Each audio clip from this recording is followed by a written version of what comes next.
अंधेरी रात थी। तूफान का जोरदार झोंका एक अकेले घर की खिड़की से टकराया। घर के अंदर रमा नाम की एक युवती डर के मारे काँप रही थी। तभी उसे अचानक खिड़की पर खटखटाने की आवाज़ सुनाई दी। रमा डर के मारे स्तब्ध रह गई। उसने खिड़की से बाहर झाँकने की हिम्मत नहीं की। खटखटाने की आवाज़ फिर आई, इस बार जोर से। रमा ने धीरे से खिड़की खोली। खिड़की के बाहर कोई नहीं था, सिर्फ तूफान और अंधेरा था।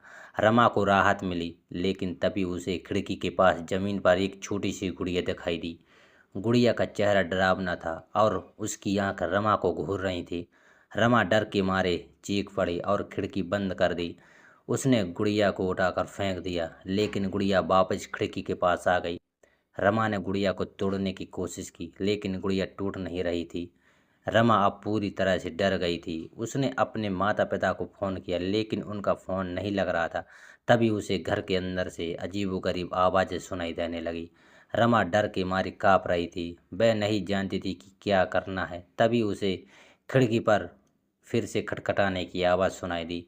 रमा ने डरते हुए खिड़की खोली। खिड़की के बाहर एक अजीबो-गरीब प्राणी खड़ा था। प्राणी का चेहरा गुड़िया जैसा ही था। प्राणी ने रमा को घूरते हुए कहा, तुम्हें मेरे साथ आना होगा। उसने मेरा हाथ पकड़ लिया। मैंने चिल्लाते हुए कहा, धीरे पकड़ो, दर्द होता है।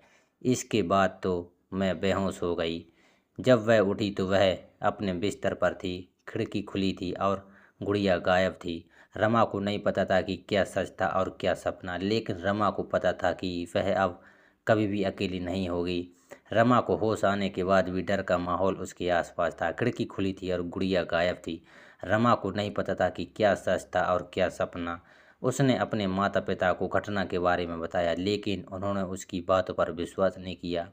उन्होंने सोचा कि रमा डर के मारे कल्पना कर रही है, लेकिन रमा जानती थी कि उसने जो देखा वह सच था। गुड़िया और अजीबोगरीब प्राणी का डर उसके मन में गहराई से बैठ गया था। अगले कुछ दिनों में रमा को कई अजीबोगरीब घटनाओं का सामना करना पड़ा। उसे अजीबोगरीब आवाज़ें सुनाई देने लगी और उसे ऐसा लगने लगा कि कोई उसका पीछा कर रहा है। एक रात रमा को फिर से खिड़की पर खटखटाने की आवाज़ सुनाई दी। डर के मारे काँपते हुए उसने खिड़की खोली। खिड़की के बाहर वही अजीबोगरीब प्राणी खड़ा था। इस बार प्राणी ने रमा को धमकी दी, अगर तुमने मेरे साथ नहीं आने का फैसला किया तो मैं तुम्हारे परिवार को नुकसान पहुंचाऊंगा। रमा डर गई थी, लेकिन वह जानती थी कि उसे डर के आगे हार नहीं माननी चाहिए। उसने प्राणी को डटकर सामना किया और कहा, मैं तुम्हारे साथ नहीं जाऊंगी। प्राणी गुस्से में आ गया और उसने रमा पर हमला करने की कोशिश की। रमा ने डर के मारे चीख पड़ी और अपनी आंख बंद कर ली।